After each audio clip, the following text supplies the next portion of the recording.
السلام عليكم. البرازيل خرجت من كأس العالم. طبعا سبب خروج البرازيل من كأس العالم مش بس في البطولة دي، هي ثقافة البرازيل ذات نفسها. يعني البرازيل طول عمرها عندها مشكلة ان هي فاهمة الكورة ازاي. فهم البرازيل للكورة ده كان نافع لغاية بطولة 2002 وكان ماشي معاها حلو. لكن من 2002 اللي هي آخر بطولة كأس عالم خدتها البرازيل في كوريا واليابان لغاية 2022، في 20 سنة بحالها عدت على الكورة. حصل فيها تطورات كبيرة جدا جدا على مستوى التدريب والأفكار والتكتيكات الفنية في الملعب. البرازيل لازم عشان ترجع تكسب كأس العالم تاني لازم تراجع نفسها في فهمها للكورة. ايه هو فهم البرازيل للكورة؟ فهم البرازيل للكورة يعتمد في الأساس على اللاعب. الكورة يعني لاعب، يعني لعيب كورة. يعني تحط 3 4 5 لعيبة كويرة، لعيبة كورة حريفة وهيكسبوا. وده اللي كان حاصل فعلا. 5 كؤوس عالم اللي خدتها البرازيل، أول 3 كأس عالم كان معاهم بيليه. بيليه طبعا أسطورة ولعيب يعني خارق. مش هنتكلم عن مهارات بيليه، فكان بيحط بيليه وجنبه 2 3 تانيين جامدين برضه زيه، ما كانش بيليه لوحده.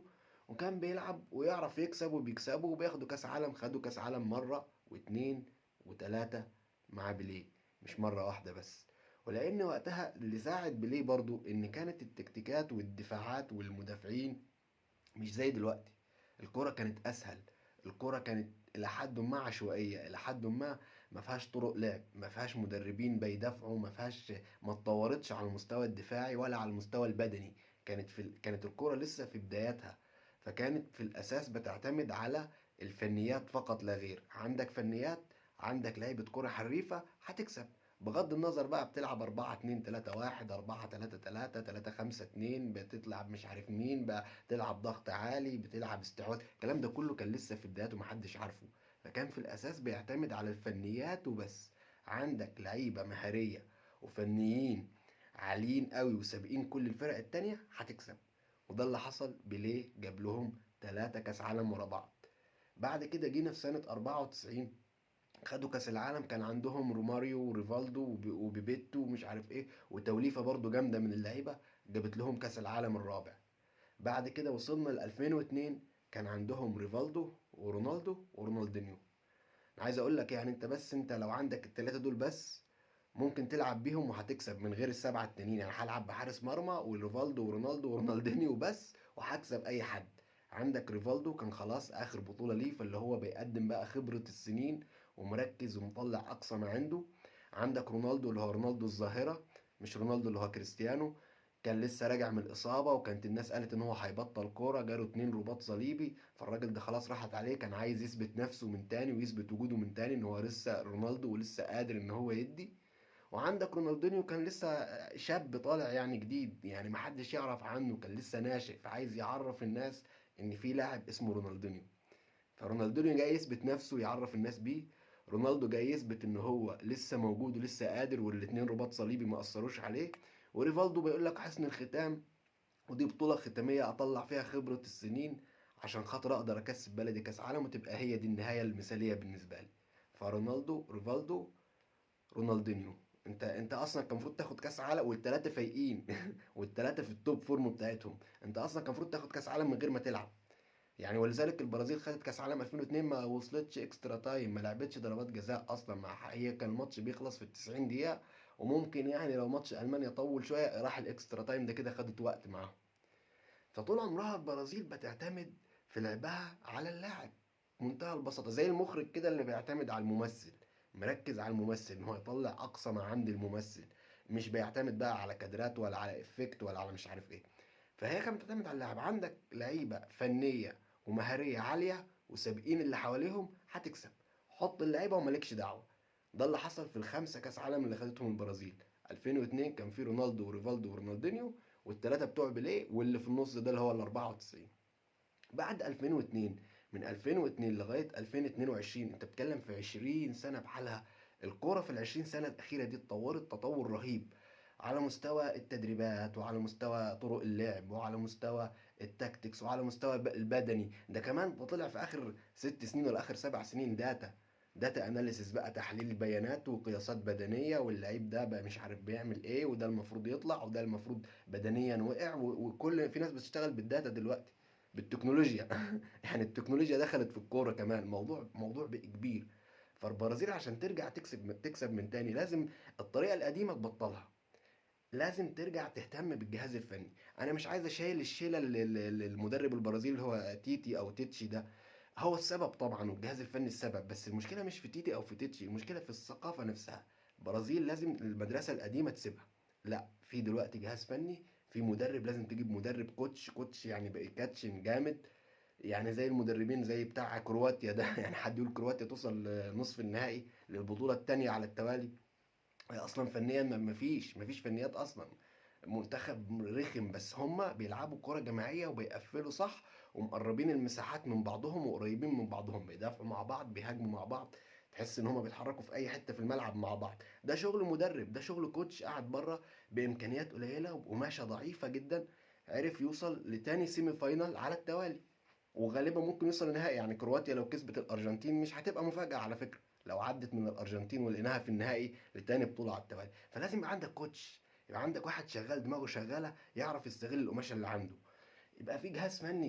ده دلوقتي الموضوع مش موضوع مدرب وبس، ده عندك مدرب، وعندك مدرب لياقة، وجهاز ناس مهتمة شغالة على لياقة اللعيبة والقياسات البدنية بتاعة اللعيبة، وناس تانية تكنولوجيا بقى وتحليل فني وداتا اناليسز وبيانات، شغلانة ليلة، الموضوع بقى كبير ومعقد جدا جدا جدا جدا. لازم البرازيل تشتغل على ده، تواكب العصر بقى، تعرف ان المدرسة القديمة ان انا هحط بيليه وهكسب، خلاص مش نافعة، هحط ريفالدو ورونالدو وبيبيتو وروبرتو كارلوس ودينيلسون ومش عارف ورونالدينيو، مش نافعه. تمام، هم مشكلتهم ان هم شغالين بنفس المدرسه القديمه، اللي هو الجيل الحالي. انا عندي نيمار وفينسيوس جونيور ورافينيا، قدامهم ريتشارلستون، ده في بره كمان جابريال جيسوس وفي مارتينيلي وفي انتوني وليلة سودا. يعني يعني حوار كبير، انا هحارب الناس دي وهكسب. الكلام ده صح، الناس دي جامدة جامدة، آخر حاجة هي جامدة خالص على المستوى الفني، سابقين. تمام، بس خلاص انت الفكرة بقى ان هحط شوية لعيبة حريفة وهيلموا الدنيا وهوبا هو شوط العب مش عارف ايه، واكسر الدنيا زي ما عملت في ماتش كوريا كده، مش هتحصل. الكرة اتطورت، لازم البرازيل تواكب التطور، ولازم تهتم بالجهاز الفني، ان يبقى عندها جهاز فني عالي، مش بس مدرب ومدربين احمال ولياقة بدنية وجهاز طبي ومحللين فنيين بتوع البيانات، والشغل ده كله لازم يبقى موجود. ساعتها البرازيل تكسب، ممكن تكسب كاس العالم اللي جاي عادي، لان البرازيل فرقه مش هي الفرقه اللي تطلع من كاس عالم، مش هي الفرقه اللي تخسر كاس عالم اصلا. انا كنت بقول البرازيل مرشحه رقم واحد يعني، تمام، بس هي لا، ناقصه. انا مش هشيلها للمدرب، انا هشيلها الثقافه بوجه عام، لازم تتغير. لازم يعرفوا ان الكوره دلوقتي مش شويه لعيبه حريفه هتحطهم وهتكسب، الموضوع ده خلاص خلص. رونالدو وريفالدو ورونالدينيو حاليا لو موجودين مش هيعملوا حاجه. هم عملوا حاجه في 2002 وجابوا كاس العالم، هم الثلاثه بس جابوا كاس العالم قدام، رماهم كده قدام. وسكولاري ده اللي كان مدربهم، يعني سكولاري فنيا ضعيف، سكولاري اصلا مش مدرب، سكولاري اصلا في تاريخه كله ما عملش حاجه غير ان هو جاب كاس عالم 2002. بس هو الراجل حط رونالدو وريفالدو ورونالدينيو بس، والثلاثه كانوا فايقين، كانوا في حالتهم في التوب فورم بتاعهم، شكرا، ده المفروض كان خد كاس عالم وهو في بيته اصلا. تمام، فالفكره دي بقى خلاص خلصت. تمام، فده سبب خروج البرازيل، ان هو الثقافه بتاعتهم ورؤيتهم وفهمهم للكره لازم يغيروه. الكوره دلوقتي ما بقتش حرفنه ولاعيبه حريفه نزلهم الملعب وهيكسبوا، لا، لازم في تدريب وفي مدرب وفي جهاز فني. طيب اللي حصل مع اسبانيا، انا قلت اسبانيا من الفيديو اللي فات ومن ماتش المانيا قله خبره. اسبانيا جامده قوي واللعيبه كل حريفه والمدرب، بس في قله خبره من اللعيبه ومن المدرب، لسه عايزين يتقالوا شويه، لسه عايزين. يعني ممكن البطوله اللي جايه مثلا يعملوا حاجه، ممكن اليورو يعملوا حاجه، ممكن كاس العالم الجاي يعملوا حاجه، لسه محتاجين، اللعيبه دي محتاجه تكبر شويه، تستوي شويه. ده سبب خروج اسبانيا في وجهه نظري. سبب خروج البرتغال في وجهه نظري المدرب بس، المدرب يعني تعبان في مخه بس مش اكتر. انت عندك رونالدو، مش هقول رونالدو قعد دكه، ما هو رونالدو لعب شوط بحاله، لا، رونالدو لعب حوالي 50 دقيقه وما عملش حاجه. يعني هل هو لو كان ابتدى برونالدو الماتش كان هيكسب مثلا، او لو كان ابتدى بيه الشوط الثاني كان هيكسب؟ مش مضمون، ان هو رونالدو لعب 50 دقيقه شوط كامل وما عملش حاجه. في حين ان دي ماريا مثلا في ماتش الارجنتين نزل اخر 10 دقائق كهرب الدنيا، ماتش الارجنتين وهولندا. تمام، بس هو ان انت كنت مقعد رونالدو ومقعد كانسيلو كمان، دي اللي انا مش قادر استوعبها. يعني طب رونالدو قعد عشان سنه كبير او لياقته مش هتسمح، او انت عندك بدايل، او انك كسبت من غيره 6-1 ماشي، لكن كانسيلو يقعد ليه؟ يعني ده هو مدرب غريب يعني. وبعدين انت كسبت 6-1 بس كسبت سويسرا. سويسرا برضو مش اكيد، المغرب اقوى من سويسرا. فهو المدرب لازم يتغير في البرتغال. وبالمره ما دام اتكلمنا عن المدرب لازم نتكلم عن انجلترا. انجلترا طبعا ده منتخب بياخد كاس عالم مره واثنين وثلاثه. يعني ده منتخب، مش هو المنتخب، يعني المنتخب ده 2018 ما خدش كاس عالم، وادي 2022 ما خدش كاس عالم، وفي النص كان في يورو 21 برضه ما خدش يورو. يعني طب انت ايه هتكسب حاجه امتى وانت عندك ناس جامده؟ يعني انت عندك هاري كين، ستيرلينج، ساكا، مين تاني كمان، سانشو، راشفورد، جريليش، يعني عندك 6 7 لعيبة قدام، ملهمش حل غير خط النص وغير الدفاع. فهو بس مشكلتهم في المدرب، ان هم يعني بطولة اليورو اللي فاتت برضو هذا فيها هزي كتير، والبطولة دي برضو نفس القصة، المدرب مش قد توقعات. يعني انا كنت نفسي زين الدين زيدان يدرب انجلترا. طبعا صعب يدرب فرنسا لان دي شامب عامل اداء حلو معاهم، وغالبا هياخد كاس عالم للمره التانية على التوالي يعني، فمستحيل يمشي. فكانوا جابوا زيدان الانجليز. ليه المشكله؟ يعني لان ساوث جيت مدرب متواضع، هو مش وحش بس متواضع. اللعيبه دي محتاجه كوتش، يعني محتاجه مدرب تقيل، مدرب جامد وهيعمل بيهم حاجه. بس هو عموما غير المدرب، هم الانجليز منحوسين، يعني ملهمش حظ في الكورة. يعني على مستوى المنتخب الدوري بتاعهم أقوى دوري، هم أصلا اللي اخترعوا كرة القدم. كل القوانين هم اللي بيخترعوها، وأي حاجة جديدة بتتجرب عندهم الأول، زي الفار، زي تقنية خط المرمى، زي حاجات كتير. هم اللي طوروا اللعبة أصلا، ولسه بيطوروا اللعبة. كل حاجة بتطلع من الإنجليز. لكن على مستوى المنتخب مفيش.